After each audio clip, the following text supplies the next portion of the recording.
Sosaties. Grilled marinated meat with apricots. A main dish from South Africa. You will need Serves 16 4. ingredients.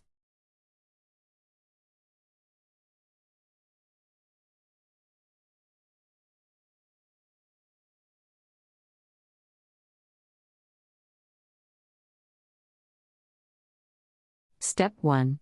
Place the lamb and pork pieces in a large bowl that has been rubbed with a clove of garlic. Season with salt and pepper, and toss. Step 2. In a saucepan, heat the oil. Add the onions and sauté for 5 to 6 minutes, then add the curry powder and garlic. Sauté for another minute. Add the sugar, tamarind paste, vinegar, Step 3. and jam and stir well. Marinate for 2 to 3 days. Stir the cornstarch mixture and add it to the onions, and cook, stirring constantly, until it thickens.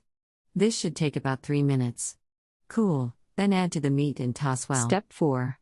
One day before preparing the sosaties, combine the dried apricots and sherry in a small bowl, cover, and let sit overnight in the refrigerator. Step 5. Drain meat from sauce and reserve. Thread lamb, pork, and apricots on skewers.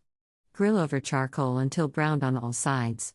Serve with heated reserved sauce. Country Reports, Culture, Countries, Travel.